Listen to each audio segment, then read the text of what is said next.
जर मित्रांनो तुम्ही माझ्या चॅनलवरती नवीन आला असाल तर चॅनलला सबस्क्राईब करायला विसरू नका आणि हा व्हिडिओ शेवटपर्यंत नक्की पहा.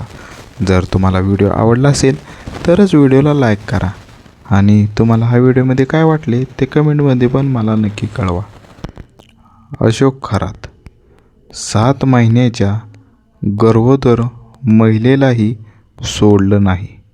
हिरव्या रंगाच्या द्रव्याने गुंठ वाढवलंच. आज कोर्टात काय घडणार? दैवी शक्ती आणि तंत्रमंत्रांच्या नावाखाली महिलांचे लैंगिक शोषण करणाऱ्या कुमार खरातच्या काळ्या साम्राज्यातील आणखी एक धक्कादायक रहस्य उघड झालं आहे. भोंदू बाबा अशोक खरातचे काळे साम्राज्य उघड झाले. महाराष्ट्रातील गुन्हेगारी विश्वासात सध्या एका नावाची मोठी चर्चाच आहे. ते नाव म्हणजे अशोक कुमार खरात उर्फ कॅप्टन. स्वतःला दैवी शक्तींचा अवतार मानणारा आणि तंत्रमंत्रांच्या जोरावर लोकांच्या समस्या सोडवण्याचा दावा करणारा हा भोंदू बाबा आता कायद्याच्या कचाट्यात अडकला आहे. त्याच्या ऑकस प्रॉपर्टीजच्या आडून चालणाऱ्या काळ्या कृत्यांचे एकामागोमाग एक पदर उघड होतच चालू आहे. तपासात समोर आलेली माहिती समाजाला हादरवून टाकणारी आहे. अशोक खरातच्या गुन्ह्याची व्याप्ती इतकंही भयानक आहे की त्याने एका 7 महिन्याच्या गर्भोदर महिलांनाही आपल्या वासनेच्या बळी पाडले. पीडित महिलेने दिलेल्या तक्रारीनुसार खरातने तिला मदतीचे आणि दैवी आशीर्वादाचे आमिष दाखवून तिचे लैंगिक शोषण केले. एका गर्भोदर महिलेच्या सहजतेचा फायदा घेणाऱ्या या नराधमाच्या कृत्यामुळे संपूर्ण राज्यात संतापाची लाट उसळली आहे. सध्या SID या विशिष्ट प्रकरणात खराताची कसून चौकशी करत आहेत. SITने जेव्हा खरातच्या ऑकस प्रॉपर्टीज या कार्यालयाची झडती घेतली तेव्हा तिथे हिरव्या मळकट रंगाचे एक संशयास्पद द्रव्य सापडले. या द्रव्याने तपासाची चक्रे वेगाने फिरली आहेत. हे द्रव्य नेमके काय आहे? हे गुंगीकारक औषध आहे का की महिलांवर वशीकरण करण्यासाठी वापरले जाणारे काही रासायनिक? पोलिसांनी हे नेमके रासायनिक विश्लेषणासाठी प्रयोगशाळेत पाठवले आहेत. जर या द्रव्यांचा वापर महिलांना बेशुद्ध करण्यासाठी किंवा त्यांच्यावर मानसिक नियंत्रण मिळवण्यासाठी केला जात असल्याचे सिद्ध झाले तर खराताविरोधाचा खटला अत्यंत मजबूत होईल.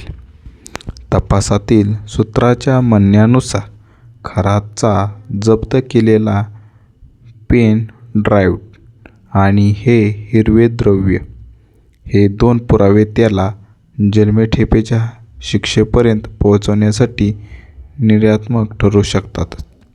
खरात केवळ एक भोंदू बाबा नव्हता तर तो एक संघटित गुन्हेगार होता. त्याची कार्यपद्धती अत्यंत नियोजनबद्ध होती. लोकांना आपल्याकडे दैवी शक्ती असल्याचे भासवून त्याच्या घरातील समस्या, आर्थिक अडचणी किंवा आजारपण दूर करण्याचे आश्वासन देणे. पीडित महिलांचे लैंगिक शोषण केल्यानंतर त्याचे व्हिडिओ किंवा फोटो काढून त्यांना धमकावणे. तंत्रमंत्रांच्या नावाखाली लाखो रुपये उकळले. गरजू लोकांना कर्ज देऊन त्याच्या जमिनी किंवा मालमत्ता हडप करणे. या प्रकरणाचे गांभीर्य लक्षात घेऊन सरकारने विशेष तपास पथकाची SIT स्थापना केली आहे. SITने खरातच्या साम्राज्यातील प्रत्येक धागा शोधून काढण्याचे काम सुरू केले आहे. चिंचोक्याचे खडे बनवून देणारा व्यावसायिक महेश कलांत्री याच्यापासून ते खरातच्या कार्यालयातील कर्मचाऱ्यापर्यंत सर्वांची चौकशी पूर्ण झाली आहे. खरात या खड्यांचा वापर लोकांना चमत्कार दाखवण्यासाठी करत असावा असा संशय आहे. 14 गुन्ह्यांची नोंद. खरातवर आतापर्यंत लैंगिक शोषण, खंडणी, बेकायदेशीर सावकारी आणि फसवणुकीचे एकूण 14 गुन्हे दाखल झाले आहेत. त्यांच्या विरोधात तक्रार देण्याची संख्या दिवसेंदिवस वाढत आहे. आज सोमवार दिनांक 13 एप्रिल रोजी खरातची पोलीस कोठडी संपत असल्याचे त्याला न्यायालयात हजर केले जाणार आहे. मात्र सुरक्षेच्या कारणास्तव आणि कायदा सुव्यवस्थेचा प्रश्न निर्माण होऊ नये म्हणून ही सुनावणी व्हिडिओ कॉन्फरन्सद्वारे पार पडणार आहे. आजच्या सुनावणीतील मुद्दे: पुन्हा कोठडीची मागणी केली. SIT खरातच्या अन्य गुन्ह्यांच्या तपासासाठी पुन्हा पोलीस कोठडी मागण्याची शक्यता आहे. गुन्ह्याचे वर्गीकरण: 3ऱ्या गुन्ह्यातील आरोपीला 4थ्या गुन्ह्यात वर्ग करण्यासाठी SIT न्यायालयात अर्ज दाखल करू शकते. आतापर्यंतच्या चौकशीतून समोर आलेले धक्कादायक तपशील आज न्यायालयात सादर केले जाते. अशोक खरात स्वतःला कॅप्टन म्हणवून घ्यायचा. हे नाव त्याने समाजात आपला वचक निर्माण करण्यासाठी वापरले आहे. त्याच्या आलिशान कार्यालयात येणाऱ्या लोकांना तो आपल्या प्रभावाखाली घेत असे.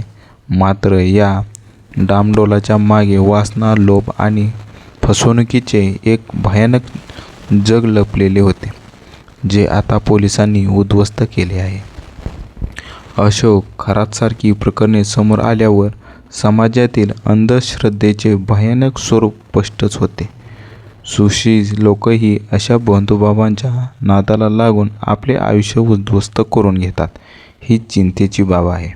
केवळ कायद्याने अशा गुन्हेगारांना रोखता येणार नाही, तर समाजातून अंधश्रद्धा समूळ नष्ट करणे आवश्यकच आहे. या प्रकरणात पीडित महिलांनी पुढे येऊन तक्रार केल्यामुळेच खरातचे काळे कारनामे उघड झाले आहेत. हे धाडस इतर पीडितांसाठी प्रेरणादायी ठरेल. अशोक कुमार खरात याचे प्रकरण हे केवळ एका गुन्हेगाराचे प्रकरण नसून ते धर्माच्या नावाखाली चालणाऱ्या अघोरी कृत्यांचे प्रतीक आहे. 7 महिन्याच्या गरोदर महिलेवर अत्याचार करणाऱ्या आणि हिरव्या द्रव्यासारख्या संशयास्पद गोष्टींचा वापर करणाऱ्या या नराधमाला कठोर शिक्षा व्हावी अशी मागणी सर्वत्र होत आहे. आजच्या न्यायालयीन कार्यालयात प्रक्रियेनंतर या तपासाला कोणती नवीन दिशा मिळते हे पाहणे महत्त्वाचे ठरेल.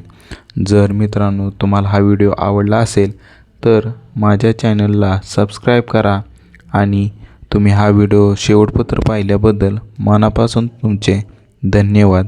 आणि मेन म्हणजे तुम्हाला ह्या व्हिडिओमधून काय वाटते ते कमेंटमध्ये नक्की कळवा. थँक्यू. चॅनलला सबस्क्राईब करायला विसरू नका.